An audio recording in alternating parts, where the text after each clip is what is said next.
still in our new series, From Mission Field to Mission Force. So, align po ito sa ating celebration ng 40 years of God's faithfulness sa church po na Victory. And naalala po natin, 1984, nabanggit ni Pastor Sunny at madami pa pong beses nung mga nakaraan. 1984 po, may mga misyonaryong Amerikano na nagpunta dito sa Pilipinas. Sino po dito pinanganak noong 1984? Okay, ako po 83, baby pa po ako noon. So, imagine, they went here despite of martial law, different kaliwat kanang riots, nandito sila because they want to preach the gospel.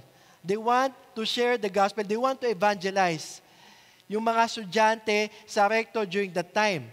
And that's why yung po nagsimula po ang Victory Christian Fellowship. So, ang nangyari po noon, 1984, tayo po ay isang mission field. At ngayon po, 2024, alam niyo po ba na tayo po ngayon ay mission force na? Tayo po ay nagpapadala ng mga missionary sa ibang bansa. Meron po tayo hindi lang campus missionary sa bawat campuses, but we also send long-term and short-term missionaries in different nations. At nakakatuwa po because 18 nations across the globe, meron ng every nation churches. At ilan na lang po ang hinihintay natin, sana maabutan pa natin. But our faith and our prayer is that all the nations in the world will come to the saving knowledge of Jesus Christ. Alright? That's why we are celebrating the 40th year of God's faithfulness in our church. Ang bida po dito si Lord, hindi po tayo. Hindi po yung mga pastors. That's why we are grateful to God for that. Alright? So, yun po yung nagmo-motivate sa atin why we do what we do. Why we share the gospel, why we do evangelism, why we do campus ministries, why we do church planting. It's because of Jesus Christ, because we love the Lord Jesus Christ. And speaking of 40 years, no, I'm not sure napansin nyo sa social media, yung mga post po natin. Tama ba? Sino nakapansin nun? Alright? Madami pong churches ng Victories across the Philippines, and lahat po tayo sabay-sabay magse-celebrate ng 40th anniversary, 40th of God's faithfulness sa buhay po na, sa simbahan na ito. And meron po akong nakita, nag-research ako, may mga churches din pala na nagse-celebrate ng 40 years this year. One of that is CCF. I don't know kung iba pang mga churches ang nasimulang i-plant noong 1984, pero what I'm sure is that there's a revival happened noong 1984. Amen? And that revival will continue on, and nakita natin yung fruit. From 165 students na na-reach out that time, we are almost 100,000 members up to this date across the Philippines. Palakpakan po natin ang Panginoon. So, going back to the images, meron po akong mga pinili mga images dito. Paki-flash po dito. Ito po yung sa Victory Cebu. Alright, nakita nyo ba? There you go. Sino dito nagugutom na, di ba? Yung puso, tsaka lechon. Grabe, napaka-witty naman. Talagang ginugutom tayo. As eto naman yung sa Santa Maria, Bulacan. Yan. Chicharon. Di ba? Mapapalapit ka kay Lord kapag kinain mo. Right? Ito isang witty pa sa Victory Paniki. Talagang di na sila lumayo. Paniki talaga. Di ba? At ito pa isang medyo talaga witty. Victory Makati. Ichi. Victory Ichi daw sila Makati. Siyempre, papatalo ba ang Las Piñas, di ba? So sa Victory Las Piñas, yes, there you go. Alam nyo ba na yung Saraw Jeepney ay nagmula sa Las Piñas? Yeah. So yung kung sino po yung merong nakakita kayo yung kabayo sa unahan ng jeepney, tago nyo po yun. Memorabilia na yon. And also the bamboo organ. Pero syempre dahil tayo ay talagang mataas yung yung pag-honor natin kay Lord, ito yung official natin sa Las Piñas. Jesus period. Nung pinost natin yan, wala, tapos na, talo na sila. Di ba? Pero sa dami ng entry po, ito po yung nag-struck sa akin. Yung sa Victory U-Belt. That started everything. Pastor Steve wrote that sa isang tissue paper habang nasa Dunkin' Donuts siya. He's praying, Lord, what mission and vision should this church have? July 1984 po niya sinulat to. Nilagay niya po doon, honor God, make disciples. And 40 years ago now, that still we are doing what we are doing to honor God and make disciples. So again, going back, I don't know what happened in 1984, but what I'm sure is that may isang malaking revival na nangyari sa Pilipinas despite of martial law, despite of riots, despite of communism, despite of activists. At naging opportunity yon para yung mga estudyante na nag-riot, na hinahabol ng pulis, pumunta sa Tandem Cinema at doon akala nila may rock and roll, yung pala may evangelism at sila ay tumanggap sa Panginoon. And those 165 students, most of them are now our pastors until today. Right? Sila po ang mga estudyante, kaya hindi po tayo tumitigil sa pag-reach out sa mga estudyante. So, with that being said, ito talaga yung pinakahuling picture na panalo.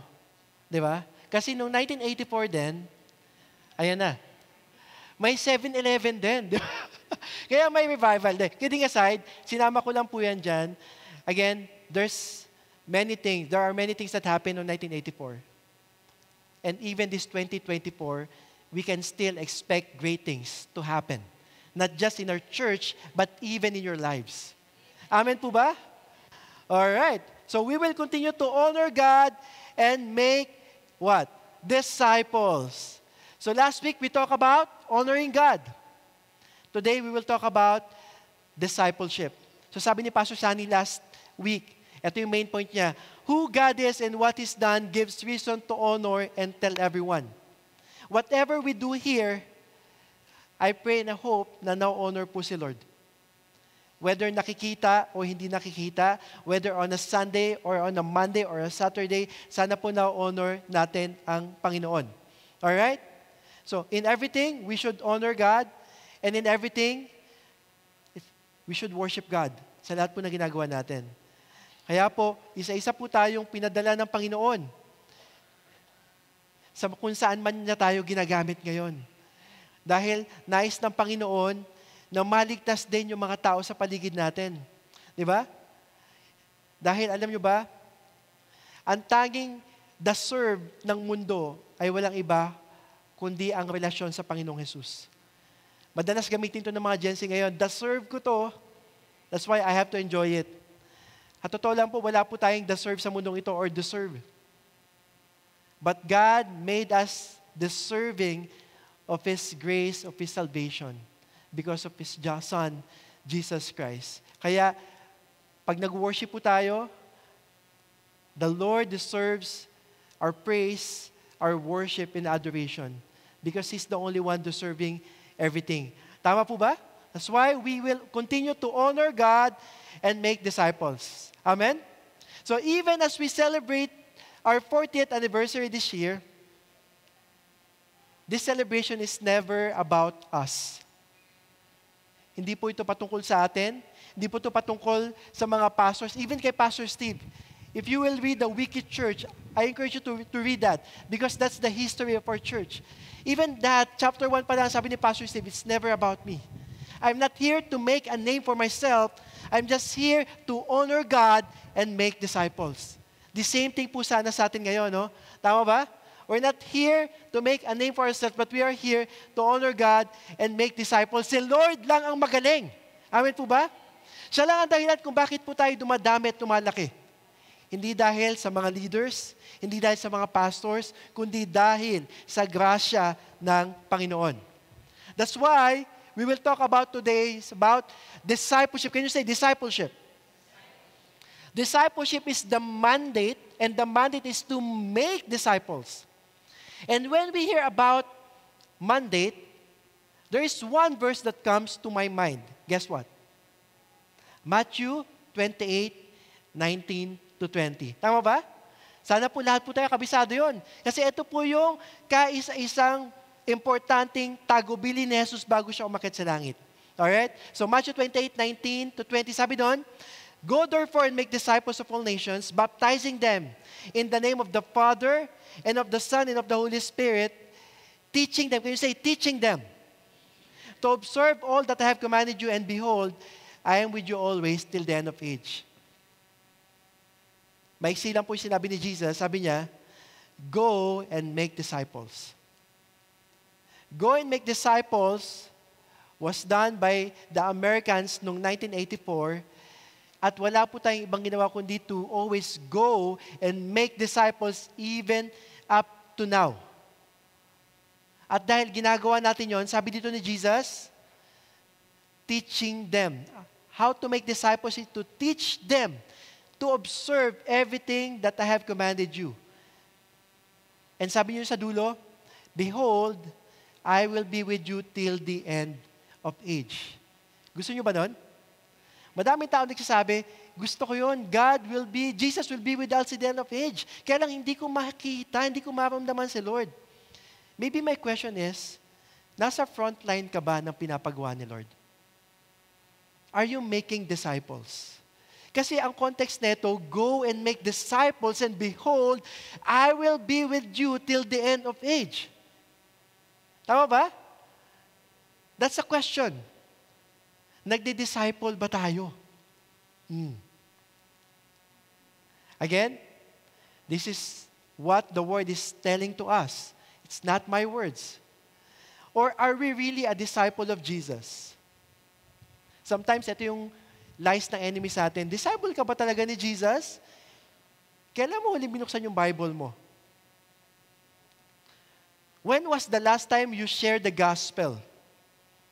Or baka mas madali pa nating i-share yung K-drama, Queen of Tears. Di ba? But I do hope and pray that we are part of a discipleship group in this church. That's why we are creating the Connect, so that we are helping you to be connected to a discipleship group. Hindi po siya care group, but this is a discipleship group because Jesus wanted all of us to be discipled, so that we will be able to do the Great Commission. All right? So what are we going to tell to the people? We will tell them about the story of God. That's what discipleship is all about. Because again, the starting point of discipleship is following Jesus. We have to remember 3 F's. The starting point of discipleship is, number 1, follow Jesus. 2, fish for people. And 3, fellowship with other believers. Sad to say, mas madami pong Kristiyano ang gusto yung fellowship lang. Ayaw nila yung fish. Ayaw nila yung follow. Pero dito po sa 9 a.m. service, lahat tayo gusto natin fish, follow, and fellowship. Tama ba? Ang hina naman, tama ba? Alright. So we can start today to follow Jesus, fish for people, and not just fellowship with other believers. So how we will do discipleship? Teaching them to observe all that Jesus commanded them during the first believers, and for us now, teaching others about the Word of God in our time. So for our main text for today, join me in reading the Word of God. Can we all stand up? We will read from Matthew 28, but we will jump to Psalm 78 verses 1 to 4. So samahan niyo po ako, basahin natin ng malakas, hindi lamang po ako ha. Okay po ba yun? Sige, ready, set, go. Give ear, O my people, to my teaching. Incline your ears to the words of my mouth. I will open my mouth in a parable. I will utter dark sayings from of old. Things that we have heard and known,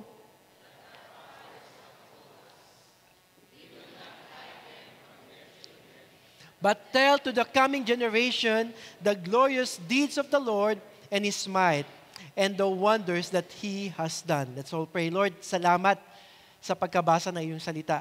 Tunay nga po, Panginoon, ang iyong salita ay nagbibigay buhay, nagbibigay pag-asa, nagbibigay liwanag sa aming lahat.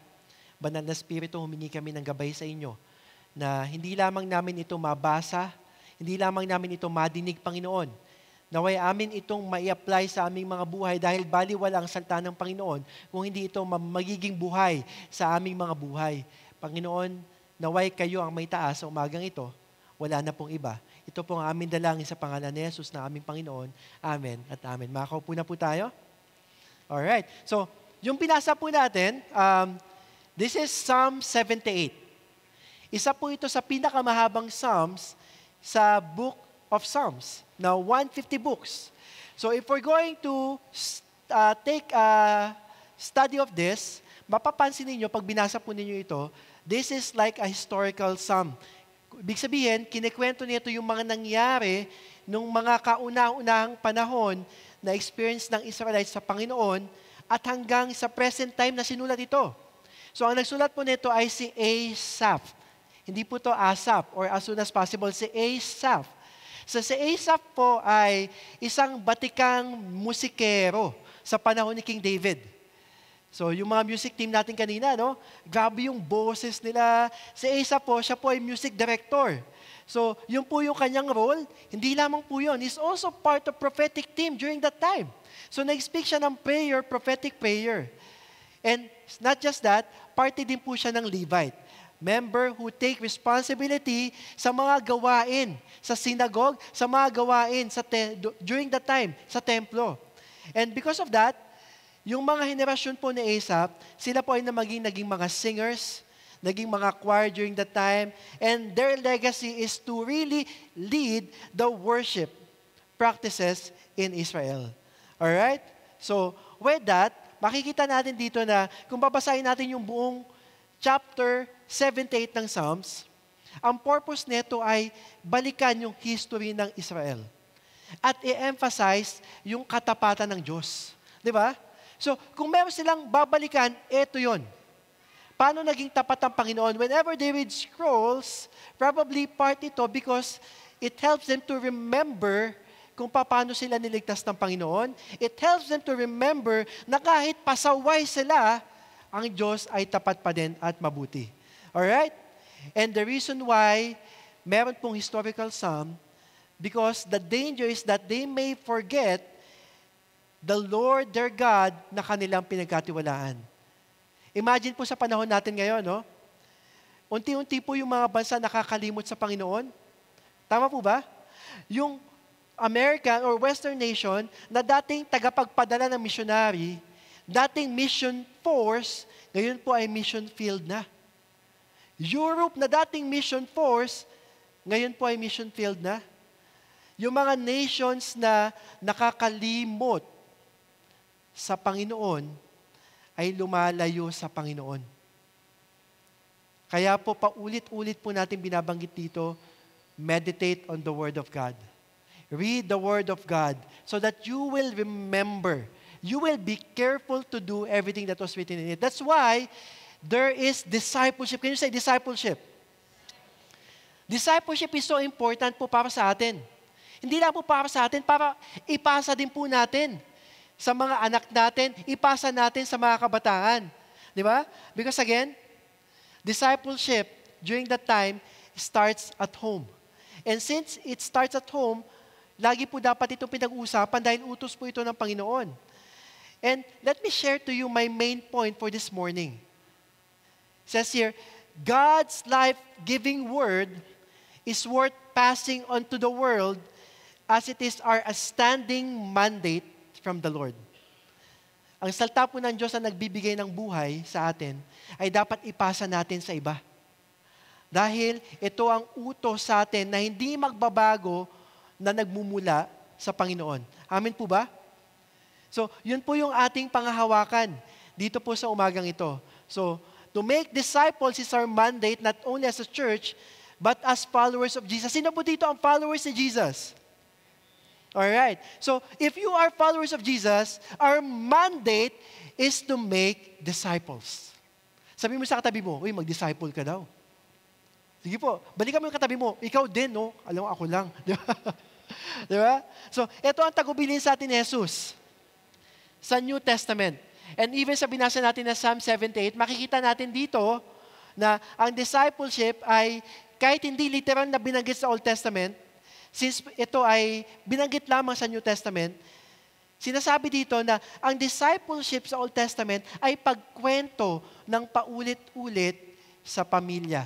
Ipapasa natin kung ano yung nakuha natin sa lolo ng lolo natin at ipapasa natin sa anak ng anak ng anak ng anak. Bakit? Para hindi ito makalimutan. Sad to say sa atin, ang pinapasa natin sa mga kabataan, di ba, ay sama ng loob. Pinapasa natin sa kabataan ay yung mga worldly ideas. But if you are a follower of Jesus, I hope that we will pass the Word of God to our children. Tama ba? Kaya, nung binabasa natin to sa Psalm 78, yung binasa natin kanina, ang pinaka-focus po nito, imagine niyo, have a picture on your head, ito po ay pamilya. Tatay, nanay, mga anak. Pag-uusapan ito sa loob ng bahay. Ano yung ginawa ng Panginoon noon? Ginagawa ng Panginoon ngayon. At yung katapatang ng Diyos na kanyang gagawin pa din sa hinaharap. Alright? So with that, tingnan natin kung ano yung how discipleship is being done in the context of Psalm 78 verse 1 to 4. Una po, discipleship involves teaching God's Word. Verse 70, chapter 78 verse 1, sabi dito, "Give ear, O my people, to my teaching." Can you say teaching? Psalm 78 is very direct about parental responsibility. Yun po yung context nito.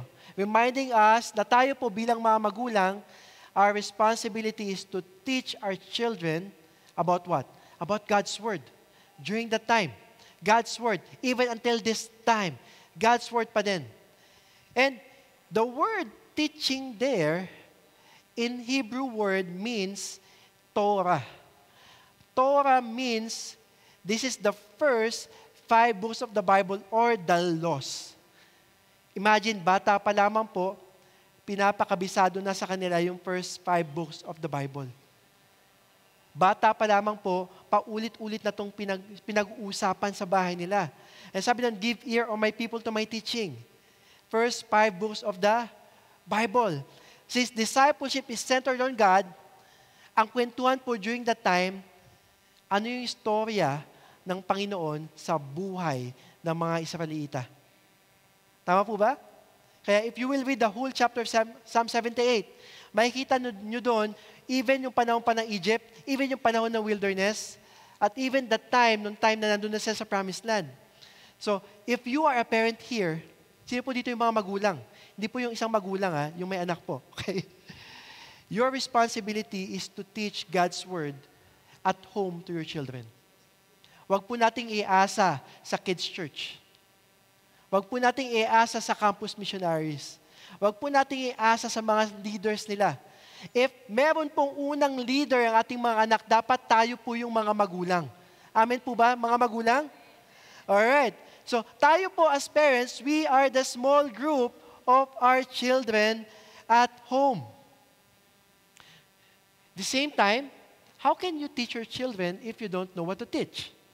Kaya tayo pong mga magulang dapat disciple din tayo. Tama ba? Because you cannot teach something that you don't know. You cannot give something that you don't have. Right? So, your responsibility is to teach your children, and also your responsibility to yourself is to know your God, to be discipled as well. So, sino po dito yung part ng small group? Taas po ang kamay. Alright. So, yung mga nakataas po ang kamay, sige, taas na po kayo ng kamay. Yung hindi po nakataas ng kamay, not to embarrass you, but to encourage you. Approach these people after the service. I want to be part of your small group. I want to be discipled. We are doing this because we love the Lord. We're not doing this because pastor said. We're doing this because we love Jesus Christ. Alright? Deuteronomy 6:9, sabi dito, "And these words that I command you today shall be on your heart. You shall teach them diligently to your children, and shall talk of them when you sit in your house." So pag-uusapan po ito sa mga anak, kapag nakaupo sa bahay, pag-uusapan din. "And when you walk by the way," habang naglalakad, pag-uusapan din ito. "When you lie down," sa kapag natutulog po, di ba? Sana hindi Netflix or cellphone yung hawak. Di ba? Sana pinag-uusapan natin yung salita ng Diyos. "When you rise," pagising sa umaga. Ito po yung ating pinag-uusapan. "You shall bind them as a sign on your hand, and they shall be as frontlets between your eyes. You shall write them on the doorposts of your house and on your gates." Alam niyo yung welcome dun sa pintuan? Di ba? Pwede pala, ano pala yun, biblical nakalagay dito, door, di ba, sa gates, sa doorpost. Lagyan niyo po, "Jesus loves you." Di ba? As for me and my house, we will serve the Lord. Tama ba? So, ito pong mga bagay na to will serve as a reminder that my family worship God. Sign as a reminder that we are for God. So, sinasabi dito, ituro natin ito sa ating mga anak. Pero dapat nasa puso muna ito ng mga magulang. Madali po para sa ating mga magulang na, hindi, nandiyan naman yung kids church, dalhin ko na lang sa kids church yung mga bata. Again, that's all good, kasi natututo po sila ng salita ng Panginoon dyan, pero mas madalas po kasama tayo ng mga anak natin. I hope that we will not miss out the formative years. We will not miss out yung sila ay toddler, mag-school age sila. Sana po sa kanila, sa atin nila madidinig ang unang beses patungkol sa Panginoon, patungkol sa pag-ibig ng Diyos. Tama ba? Amen po ba? Dahil sa schools po ngayon, madami na po mga tinuturo na hindi po natin na-monitor. Even the gender and sexuality tinuturo doon, hindi po natin ito mapipigilan. But you have your home to teach whatever teaching about God's Word to your children. Sabi nga doon, di ba? If you teach it to your children, it will not depart from them even as they grow. Maalala po nila ito. Sino po dito laki ng Sunday school? Alright, konti na lang. Di ba? Naalala nyo nung lumaki na kayo? Nung lumaki nga, di ba? Tumangkad. Di ba? Nung lumaki na tayo, nagkaroon ka ng problema, pero yung tinuro nung Sunday school, biglang pinaalala ng Holy Spirit sa'yo. Kaya hindi ka kumaliwa. Kaya hindi ka kumanan, naligaw ng landas. Tama ba? Ako na-experience ko din po yun. That's why I thank God for Sunday school. But I will thank even more if I have a parent who will preach to me the gospel, who will tell me about God's Word. If we will do that, teaching our children, this is what will happen. Deuteronomy 6:2-3. That you may fear the Lord your God. Can you say, fear the Lord your God? You and your son and your son's son, by keeping all His statutes and His commandments, which I command you all the days of your life, I like this, and that your days may be long. Sino dito gustong maging mahaba ang buhay niya? Okay, konti lang. Sige. Sige Lord, kunin niyo na po sila. De, joke lang po. Hear therefore, O Israel, and be careful to do them, that it may go well with you. If you want to be successful, this is not the motivation. But if you will obey the Lord, if you will teach the Word of God to your children, the Lord will help them to be successful in the land. If you will teach the Word of God to your children, they will become an asset to this nation, not a liability. All right? The focus here, parents, we have a role to play. But this will not happen if we ourselves are not discipled. Amen po ba? All right. There's a blessing when we keep the law of God in our hearts sa ating mga bahay. That's why, yung binanggit natin kanina, your days may be long, it may go well with you, you may multiply greatly. All of us, we know that. But if we will neglect to pass God's teaching, kung ito naman ay hindi natin pagtutuunan ng pansin, ito po yung nangyari sa Judges 2:10-12. Si Joshua, familiar kayo with Joshua? He won all the battles.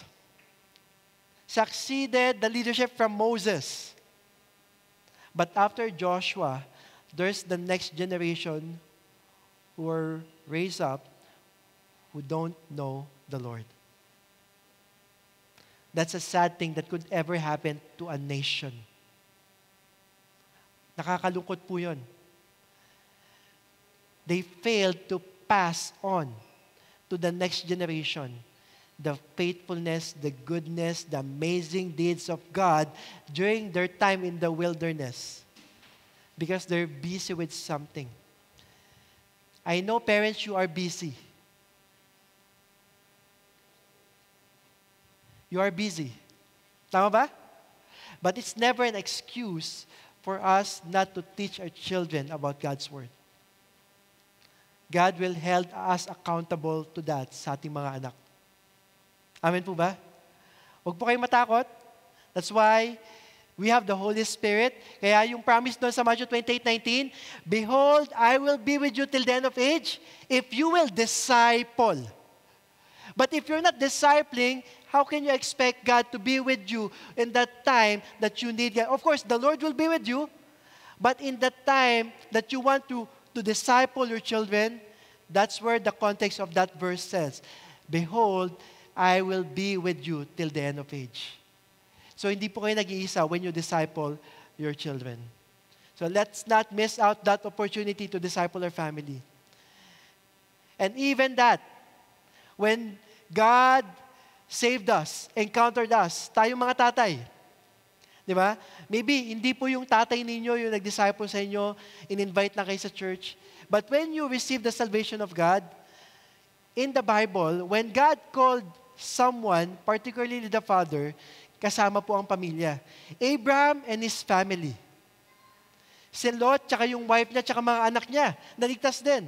Except dun sa wife ni Lot na naging pillar of salt. Noah and his family. Moses and his family. Again, if you are a parent here, a father, a mother, the reason why your children will be saved because of your participation in teaching them God's Word.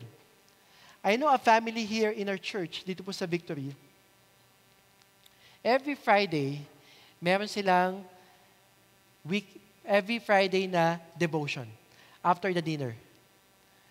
When I ask them, bata pa lang yung mga anak nila, they teach God's words. The father is the one leading the discipleship group in the family.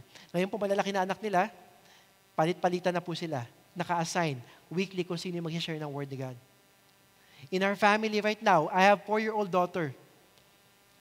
What we do is more than reading her about God's Word, I make use of the available resources. Sino dito mahilig sa Superbook?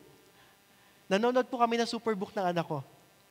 And then, alam niya na yung kanta ng Superbook. Matatalino po yung mga anak natin. Huwag po natin sila pagdudahan. Right?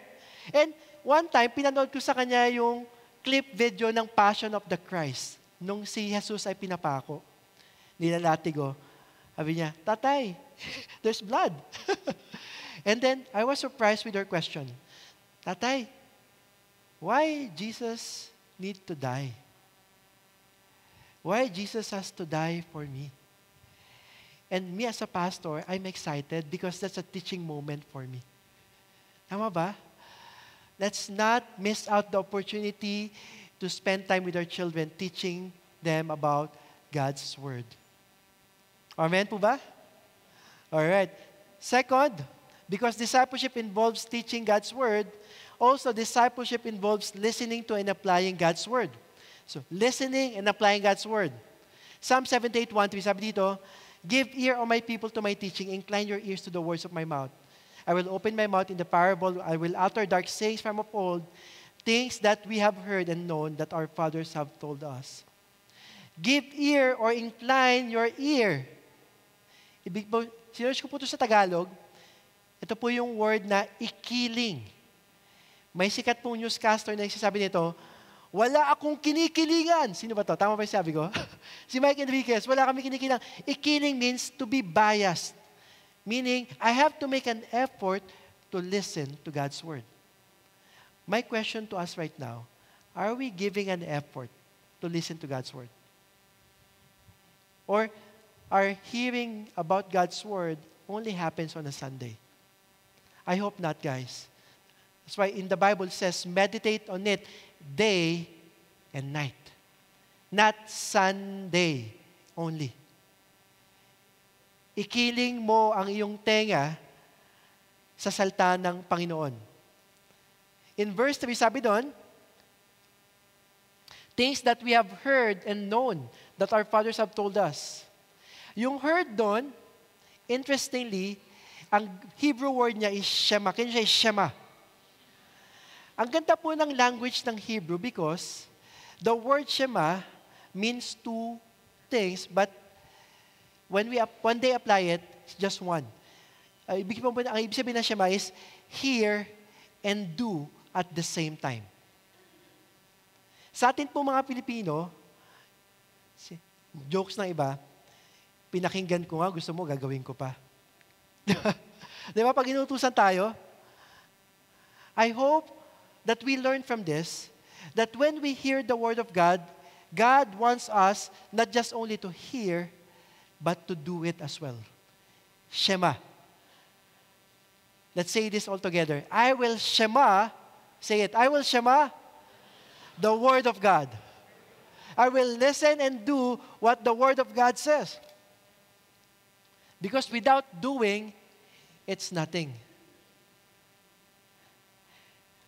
In Israel, yung mga bata po doon, parang wala silang teenage life.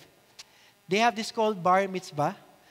At the age of 12, they are welcome into the adult society.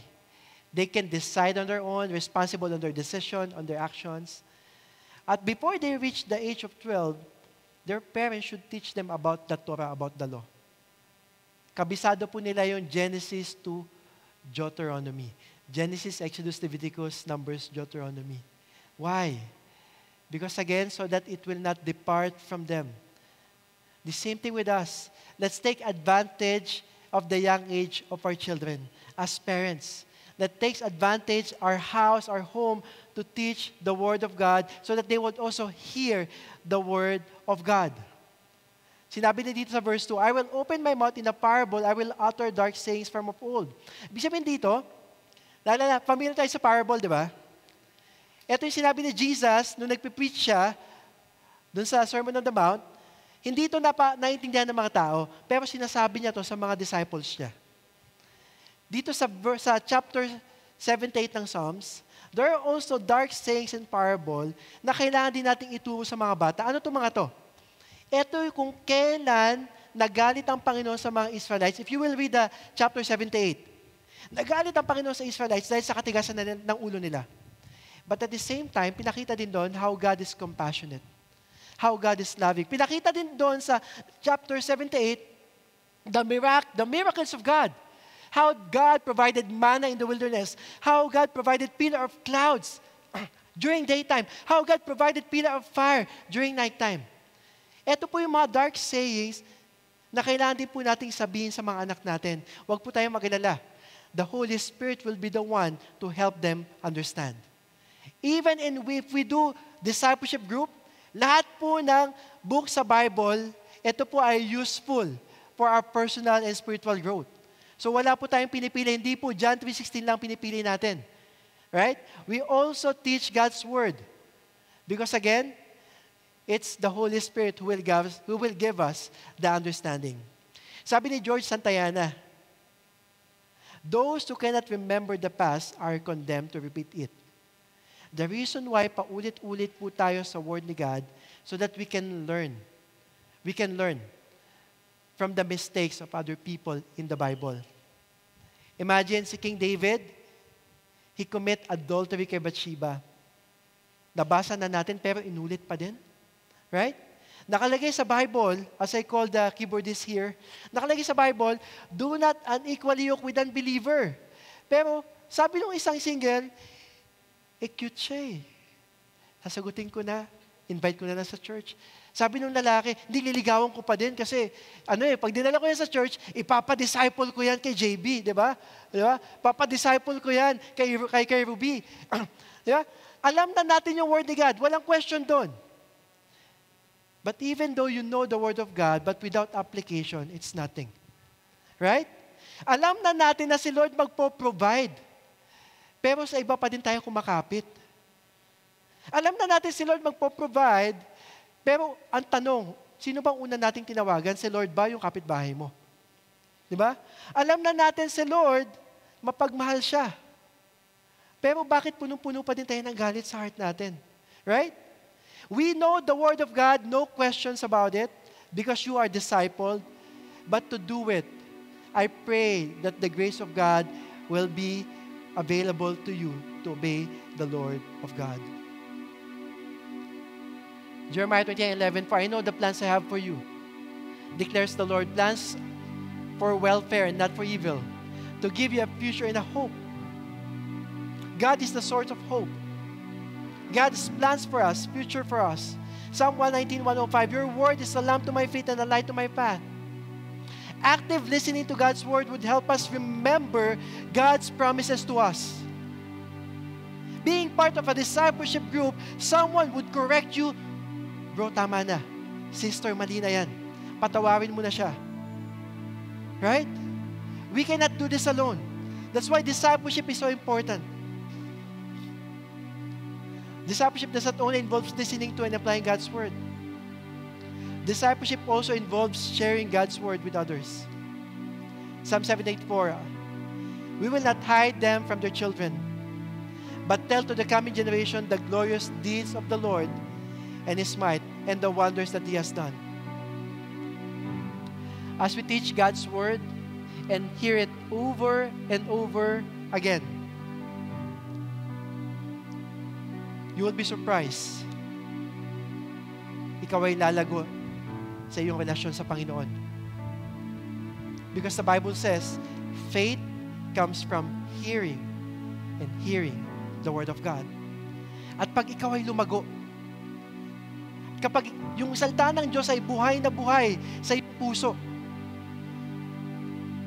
hindi pa pwedeng hindi mo siya i-share sa ibang tao. Hindi pa pwedeng hindi mo siya i-share sa iyong mga anak. Because the Word of God is alive in you. Amen po ba? That's the benefit of the Word of God. That's the benefit of discipleship. Luke 6:45 says here in the NLT, a good person produces good things from the treasury of a good heart, and an evil person produces evil things from the treasury of an evil heart. But what you say flows from what is in your heart. Meaning, kung anong laman neto, pusang lalabas. Kung laman neto si Lord, lalabas to. Pero kung laman neto galit, alam mo na kung ano lalabas dyan.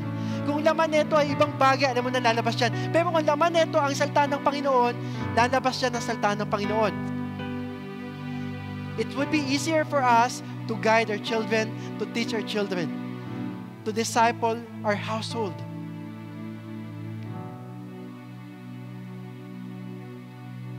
If Jesus is inside of our hearts, Jesus will also naturally comes out of your mouth. So what do you value right now, mga kapatid? Anong binavalue mo sa family mo? Lagi ko nadidinig na since I value my family, dapat maganda education nila. Walang masama doon. Yung iba, naging laude sila, dapat successful sila. But what is the greatest value that you can give to your children? Is that it? There's nothing wrong with education. There's nothing wrong with wealth. Being a summa cum laude or top honor is not wrong. Pero yun ba talaga yung goal? Yun ba talaga yung purpose natin? Imagine if you will raise up a godly children, a godly generation. That person, as they grow, will become a blessing to the nation. That person, as they grow, will become a blessing to the city. Madaming magmamahal sa kanya, papalibutan siya ng mga taong, alam mong, tutulong sa kanya. Because why? That kid has Jesus in his heart. At sa kanyang paglaki, he will have the wisdom of God that would help him to make a right decision in his life. Dunkin' Donut tissue. 40 years ago. Pastor Steve mentioned this in his book. The first thing I scribbled on that Dunkin' Donut napkin was, we exist to honor God, to honor and the glory of God would be our starting point and our finish line. It's never about Him, but it's about honoring God and making disciples. If you will do discipleship at home, you will never go wrong. Kung yung simbahan natin, because of honoring God and making disciples, nag-grow from 1984 to 2024, how much more if you will also disciple your family at home?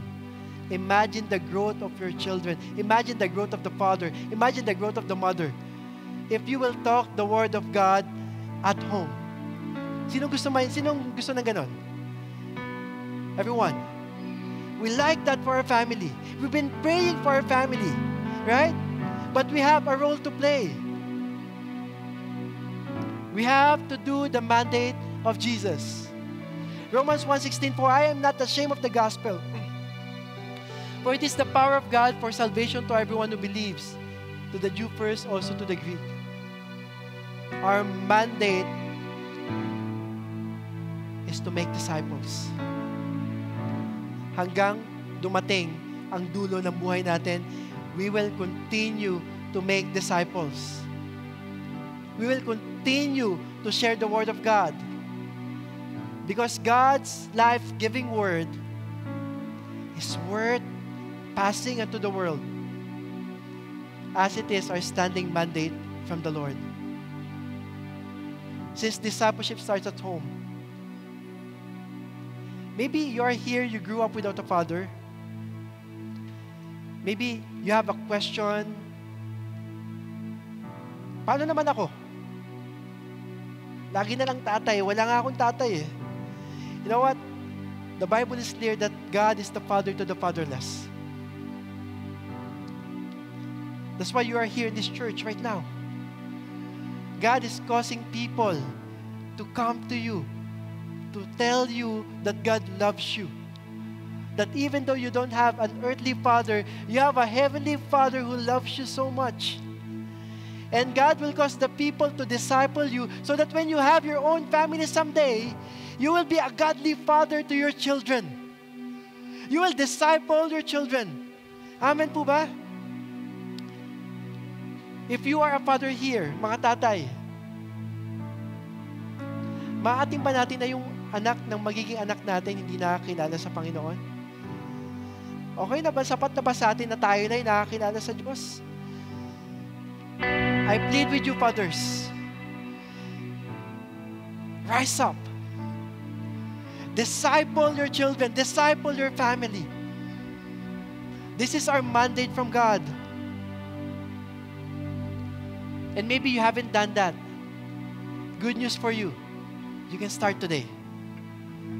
When you go home today, talk about God's Word. Walang imposible sa Panginoon. God will help you. And maybe you are children here, mga anak.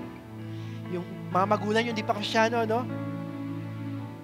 Pray for your fathers. Pray for your mothers. The Lord will hear your prayers, and according to your faith, the Lord will act upon it.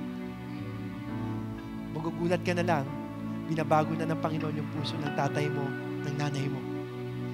Right? Discipleship starts at home.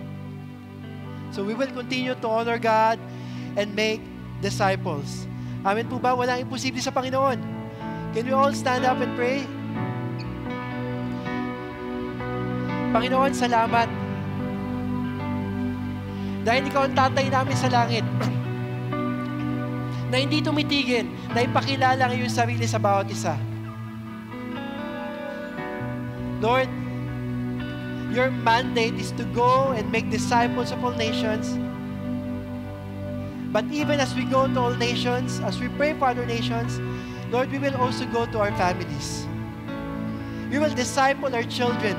We will disciple, Lord, the parents. We will disciple, Lord, and we will learn about you together. And Holy Spirit, help us, Lord, right now, that what we have heard today, give us the strength and the courage to do it, Lord. Like the Shema. Hearing and doing it at the same time. Lord, cause the fathers here to rise up and lead their family.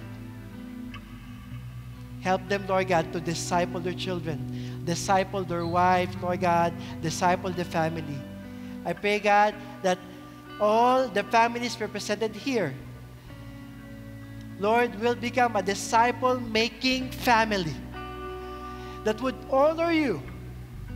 In Jesus' name we pray. Amen and amen and amen.